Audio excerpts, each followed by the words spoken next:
Hello everyone. आज के इस वीडियो में हम मुंडेल फ्लेमिंग मॉडल के बारे में पढ़ने जा रहे हैं। मुंडेल फ्लेमिंग का मॉडल ISLM मॉडल का खुली अर्थव्यवस्था का मॉडल है। ISLM मॉडल तथा मुंडेल फ्लेमिंग मॉडल दोनों ही वस्तु बाजार और मुद्रा बाजार में अंतःक्रिया पर जोर देते हैं। दोनों मॉडल में यह माना गया है कि कीमत स्तर स्थिर है तथा इसके पश्चात ये बताते हैं कि समग्र आय में अल्पकालीन उच्चावचन के क्या कारण हैं। दोनों मॉडल में मुख्य अंतर ये है कि ISLM मॉडल में यह माना गया है कि अर्थव्यवस्था बंद है, जबकि मुंडेल फ्लेमिंग मॉडल में यह माना गया है कि अर्थव्यवस्था खुली है। मुंडेल फ्लेमिंग मॉडल में अंतर्राष्ट्रीय व्यापार तथा वित्त के राष्ट्रीय आय पर प्रभावों को शामिल किया गया है। मुंडेल फ्लेमिंग मॉडल में एक महत्वपूर्ण मान्यता यह ली गई है कि जिस अर्थव्यवस्था का हम अध्ययन कर रहे हैं वह छोटी खुली अर्थव्यवस्था है, जिसमें पूंजी पूर्णतया गतिशील है। इसका यह तात्पर्य है कि अर्थव्यवस्था विश्व के वित्तीय बाजार से जितना चाहे उधार ले सकती है अथवा दे सकती है, जिसका परिणाम यह होगा कि अर्थव्यवस्था की ब्याज की दर विश्व की ब्याज की दर से निर्धारित होगी। अर्थव्यवस्था का व्यवहार विनिमय दर की प्रणाली पर निर्भर करता है।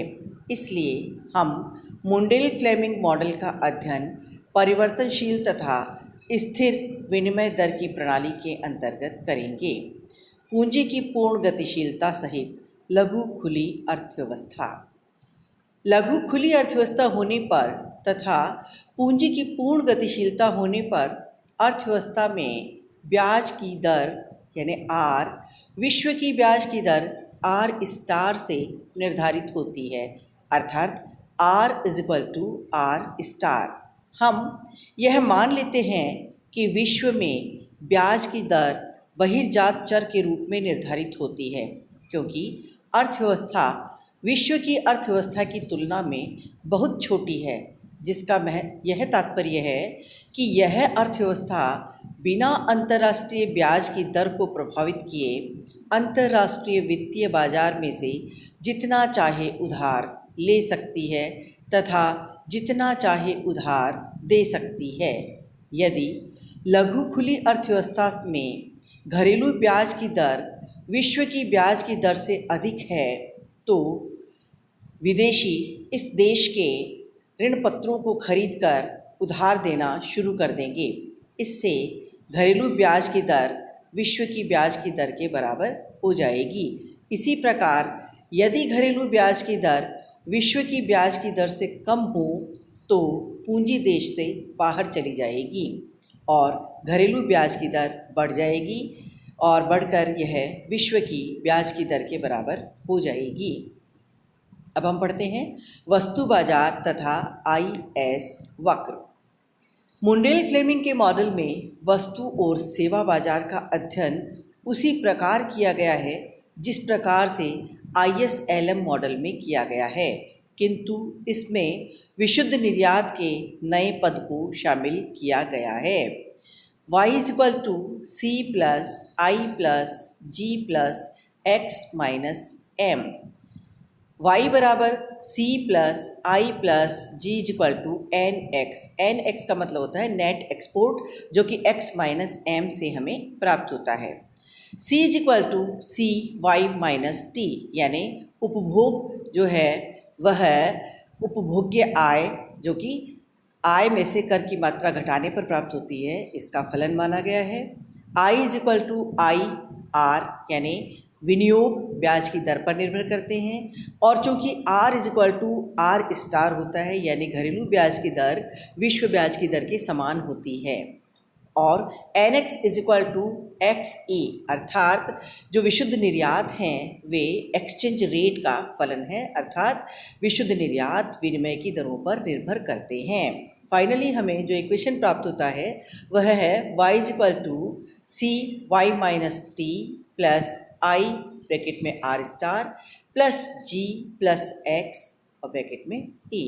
यह समीकरण इस बात को दर्शाता है कि कुल आय वाई, उपभोग सी, विनियोग आई, सरकारी व्यय जी तथा विशुद्ध निर्यात एन एक्स का योग है। उपभोग सी खर्च करने योग्य आय पर यानी वाई माइनस टी पर निर्भर करता है। विनियोग का ब्याज की दर आर से ऋणात्मक संबंध है जो कि विश्व ब्याज की दर के बराबर है। विशुद्ध निर्यात एन एक्स मौद्रिक विनिमय की दर ई पर ऋणात्मक रूप से निर्भर करता है। मौद्रिक विनिमय की दर ई एक इकाई घरेलू मुद्रा के बदले विदेशी मुद्रा की मात्रा को दर्शाती है। विशुद्ध निर्यात एन एक्स वास्तविक विनिमय की दर पर निर्भर करता है, न कि मौद्रिक विनिमय की दर पर। और वास्तविक विनिमय की दर को प्राप्त करने का सूत्र है वास्तविक विनिमय की दर बराबर मौद्रिक विनिमय की दर गुणा घरेलू कीमत बटा विश्व कीमत। मुंडेल फ्लेमिंग मॉडल में यह माना गया है कि घरेलू कीमत और अंतर्राष्ट्रीय कीमत स्थिर है, अतः वास्तव में विनिमय की दर मौद्रिक विनिमय दर के समानुपाती हो जाती है। आईएस वक्र का निरूपण। आईएस वक्र का निरूपण विशुद्ध निर्यात वक्र तथा कीन्स के चित्र के द्वारा किया जाता है। इस चित्र में आप देख रहे हैं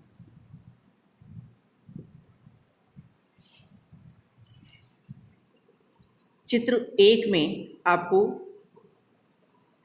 समग्र मांग और समग्र पूर्ति वक्र दिखाई दे रहा है, जिसकी सहायता से राष्ट्रीय आय का निर्धारण किया जाता है। यहाँ पर आप देखेंगे कि विशुद्ध निर्यात विनिमय दर में वृद्धि होने पर NX1 से घटकर NX2 हो जाता है। चित्र बी में कीन्स के चित्र को दर्शाया गया है। विशुद्ध निर्यात में कमी होने पर नियोजित व्यय का वक्र नीचे की ओर विवर्तित हो जाता है। इससे आय घटकर Y1 से Y2 हो जाती है। चित्र सी में IS स्टार वक्र को दर्शाया गया है। चित्र सी में मौद्रिक विनिमय दर E और आय Y में ऋणात्मक संबंध को दर्शाया गया है, अर्थात विनिमय की दर अधिक होने पर आय का स्तर कम होगा। IS स्टार वक्र वस्तु बाजार के साम्य को दर्शाता है। वह आय Y द्वारा विनिमय दर के उन विभिन्न संयोगों को दर्शाता है जहां कुल आय कुल व्यय के बराबर हो जाएगी। लीजिए अब हम मुद्रा बाजार और LM स्टार वक्र के बारे में पढ़ते हैं। मुंडेल फ्लेमिंग मॉडल में मुद्रा बाजार को उसी प्रकार से दर्शाया गया है जैसे कि ISLM मॉडल में इसे दर्शाया गया है, किंतु इसमें एक अतिरिक्त मान्यता ली गई है कि घरेलू ब्याज की दर विश्व की ब्याज की दर के समान है। M/P बराबर L ब्रैकेट में R स्टार Y, जहाँ R star equal to R यानी घरेलू ब्याज की दर और विश्व ब्याज की दर दोनों एक समान हैं। यह समीकरण दर्शाता है कि वास्तविक मुद्रा की पूर्ति इसकी मांग के बराबर है। वास्तविक मुद्रा कोष की मांग का ब्याज की दर से ऋणात्मक और आय से धनात्मक संबंध होता है। अब आप LM वक्र का निरूपण देखेंगे। आपको नीचे 2 रेखा चित्र दिखाई दे रहे हैं। मुद्रा की पूर्ति केंद्रीय बैंक के द्वारा निर्धारित होती है और कीमत दी हुई है। यहाँ LM स्टार वक्र उदग्र है क्योंकि विनिमय दर LM स्टार समीकरण में प्रकट नहीं होती है। विश्व की ब्याज की दर का निर्धारण चाहे विनिमय दर कुछ भी क्यों ना हो।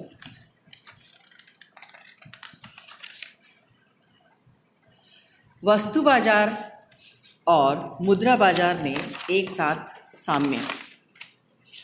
मुंडेल फ्लेमिंग मॉडल के अनुसार पूंजी की पूर्ण गतिशीलता के साथ छोटी खुली अर्थव्यवस्था के साम्य को निम्न 2 समीकरणों की सहायता से दर्शाया जा सकता है। y equal to function y minus T plus I bracket में R star plus G plus N X bracket में ई।